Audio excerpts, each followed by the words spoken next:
News views में आपका स्वागत है। मैं राजेश महाजन। न्यूज़ है मोहाली के रुद्राक्ष ने जो उनका एक फॉर्म था उसका पर्दाफाश हो गया है और पुलिस की कंप्लेंट ही पुलिस को दे दी गई है। क्या है माजरा? हमारे चैनल को सब्सक्राइब कीजिए, कमेंट कीजिए और शेयर कीजिए। माजरा ये है कि जो ग्रुप्स हैं, यानी जो विक्टिम है रुद्राक्ष ग्रुप के, जो बाहर जाना चाहते थे, उनको जो पैसे ईट कर उनको बेवकूफ़ बनाया गया है, उसमें ग्रुप्स में कुछ लोगों ने एक कमेटी बना दी है 9-10 लोगों की, और 9-10 लोगों ने फॉर्म साइन करे थे। पिछली बार उन्होंने जो रिलीज़ करा था ये फॉर्म है, उस फॉर्म के अंदर एक प्रॉब्लम ये थी कि वो सिर्फ एक कंसेंट लग रही थी लोगों की कि हमें कोई प्रॉब्लम नहीं है कि अगर राकेश रिक्की को कंडीशनल बेल दी जाती है, क्यों दी जाती है, कैसे दी जाती है, ऐसा क्या माजरा था, उसमें कुछ भी समझ में नहीं आया था। वो इतनी थी कि बस कंसेंट थी कि हमें कोई ऑब्जेक्शन नहीं है। इसमें लोगों ने ऑब्जेक्शन किया तो कमेटी ने फॉर्म को चेंज किया, लेकिन प्रॉब्लम उसमें एक और आ गई है कि सब कुछ ठीक होने के बाद भी उसमें एक अथॉरिटी लेटर है जिसमें ये ब्लैंक साइन किए गए हैं कि उसके अंदर अथॉरिटी किसको दी जा रही है, ऐसा कुछ भी उसके अंदर नहीं लिखा गया। ये ट्रांसपेरेंसी कमेटी ने नहीं रखी है। कमेटी जो लोगों की नुमाइंदगी कर रही है, ऐसा वो क्यों कर रही है? वो ट्रांसपेरेंसी क्यों नहीं रख पा रही है? वो किसके इशारे पे काम कर रही है, क्यों कर रही है और क्यों करना चाहती है ऐसा? उनको लोगों की अगर नुमाइंदगी करनी है तो लोगों के हकों को भी सिक्योर करना पड़ेगा। वो अथॉरिटी ब्लैंक दी जा रही है और साइन भी लिए जा रहे हैं, तो ऐसा करना कमेटी के ऊपर एक शक जाहिर करता है कि ऐसा वह क्यों कर रही है। क्या वो किसी के इशारे पे काम कर रही है, या पुलिस की पपट बन रही है, या रुद्राक्ष कंपनी की पपट बन रही है?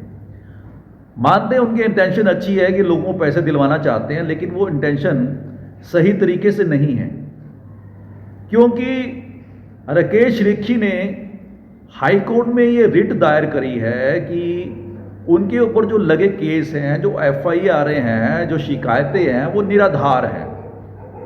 उनका ऊपर कोई भी ऐसा क्लेम या ब्लेम नहीं बनता है। उनकी सारी जो शिकायतों को रद्द किया जाए, उनके FIR को रद्द किया जाए, क्योंकि ये उनके जो एग्रीमेंट है उसका ब्रीच हुआ है जो लोगों ने उनके साथ किया था या उन्होंने लोगों के साथ किया था।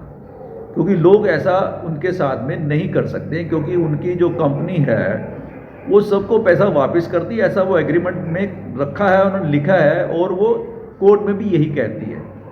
लेकिन वो पैसे कैसे देती है लोगों को मालूम है। उनको कितना घुमाया जाता है, उनको कितना हैरासमेंट किया जाता है, उसके बाद कुछ पैसे मिलते हैं और कुछ पैसे नहीं मिलते हैं। लेकिन वो कोर्ट में जो बताती है कि हम पैसा देते हैं, वो इतना ही बताती है, लेकिन कैसे देती है ये नहीं बताती है। अब हाई कोर्ट में राकेश रिक्की ये रिट लगाकर अपने सारे चीज़ों को खारिज करना चाहते हैं, लेकिन उस सपोर्ट के अंदर क्या है, ये सारे फॉर्म राकेश रिक्की के केस में लगेंगे। क्योंकि देखो कितने सारे लोग उनको ये ट्रस्ट कर रहे हैं उनके ऊपर, वो उनको अथॉरिटी दे रहे हैं कि हमें कोई प्रॉब्लम नहीं है इनके केस ख़त्म करने में। ऐसे फॉर्म वहाँ पे इस्तेमाल किए जाएंगे। क्या लोगों ने ऐसा सोचा था कि उनकी सारी शिकायतों को ख़त्म करने के लिए हमने उनको ये फॉर्म दिए थे? क्या FIR ख़त्म की जाएंगी? लेकिन राकेश रिक्की बेवकूफ़ बना रहे हैं सब लोगों को, क्योंकि वो बहुत ही शातिर हैं। अब कमेटियों को इस बात का समझ में नहीं आया। वो सोच रहे हैं कि हमें 50% जल्दी ही पैसा मिल जाएगा। लेकिन क्या हुआ, पुलिस इन्वेस्टिगेशन ऑफिसर ने कोर्ट के अंदर ये बोला है कि हमें कोई ऑब्जेक्शन नहीं है कि अगर ये प्रॉपर्टी राकेश रिक्की की बेची जाए और लोगों को पैसे दिए जाएं। लेकिन कोर्ट ये मानने को तैयार नहीं है, क्योंकि कोर्ट के अंदर जो अटैच प्रॉपर्टी होती है उसको बेचा नहीं जा सकता।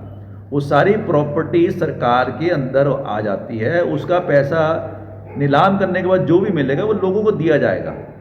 इसके अंदर प्राइवेटली रुद्राक्ष ग्रुप या पुलिस उसके अंदर इन्वॉल्व नहीं हो सकती है। पुलिस का इसमें कोई मतलब नहीं है। जब इस बातों की कंप्लेंट करी गई है SSP ऑफिस के अंदर, तो उन्होंने तुरंत संज्ञान लिया।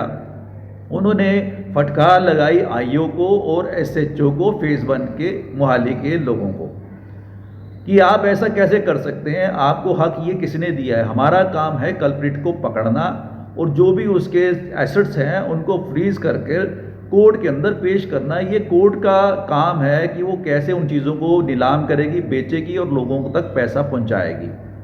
इसमें पुलिस का कोई भी काम नहीं है, ऐसा उनको समझाया गया है। और इस पे उन्होंने तुरंत कार्रवाई करी। उन्होंने कमेटी के लोगों को भी बुलाया, आईओ को भी बुलाया और एसएचओ को भी बुलाया। उनको साथ में क्या मीटिंग हुई है, कैसी हुई है, ये कमेटी वाले बता सकते हैं, कमेटी का आगे क्या है काम करने का तरीका। लेकिन जो उनकी डिसमिस हो गई है प्रॉपर्टी की, जो सेल करने के लिए परमिशन थी है, अब वो क्या रुद्राक्ष ग्रुप या रिखी कहीं और से पैसे अरेंजमेंट करके या प्रॉपर्टी दूसरियां बेचकर उनको पैसे देगा? ऐसा लग नहीं रहा है, क्योंकि वो जो फॉर्म्स हैं, जो पैसे के फॉर्म्स हैं, जिनको ये बहला फुसला कर साइन किए गए हैं, कुछ लोगों को ज़बरदस्ती भी साइन किए गए हैं और कुछ लोग फॉर्म वापस मांगना चाहते हैं, उनको दिए नहीं जा रहे हैं। ये सारे फॉर्म उनकी जो हाई कोर्ट की रिट है उसकी सपोर्ट में जाएंगे। उससे पहले किसी को लगता नहीं है कि वापस भी हो पाएंगे। ये कमेटी वालों की ये गलती है, जो उनको ये मानना चाहिए कि ऐसा करना उनके लिए ठीक नहीं था। वो किस तरह से रुद्राक्ष ग्रुप के पपट बन गए या कुछ पुलिस वालों के पपट बन गए, जैसे उन्होंने ये कार्रवाई करी है। ऐसा होना नहीं चाहिए था।